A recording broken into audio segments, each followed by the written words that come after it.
Hello everyone, welcome back to my channel. ఈ రోజు కొన్ని మంచి టిప్స్తో మీ ముందుకైతే వచ్చేసా.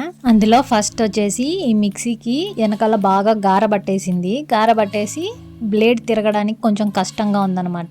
సో అలాంటప్పుడు ఏం చేస్తామంటే సోలా పొడి ఉంటుంది కదా, ఆ సోలా పొడిని కొంచెం మిక్సీ వెనకాల చల్లేసుకోవాలి.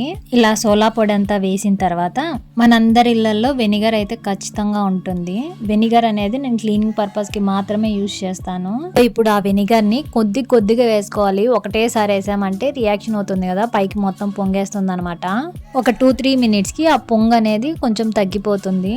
అప్పుడు మనం ఇలా బ్రష్ తీసుకొని క్లీన్ చేసామంటే చక్కగా మురికి అంతా వచ్చేస్తుంది అనమాట. ఆ మురికిని మీకు చూపించడం కోసం ఏదో ఇలా సపరేట్గా అయితే వేసాను. చూడండి, మొత్తం ఇలా వచ్చేస్తుంది.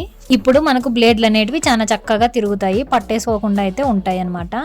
ఇంకా ఈ చాపింగ్ బోర్డ్స్ అనేటివి జిడ్డేకి ఆ మరకలు అనేటివి అలాగే ఉండిపోతూ ఉంటాయి. జిడ్డు మరకలు అనేటివి పోవాలంటే కొద్దిగా సాల్ట్ తీసుకొని ఇలా చాపింగ్ బోర్డ్ అంతా చల్లేసి ఒక నిమ్మ చెక్క తీసుకొని దాన్ని అంతా క్లీన్ గా రుద్దామంటే గనక జిడ్డు అనేది అస్సలు ఉండదు, చాలా క్లీన్ గా వచ్చేస్తుంది.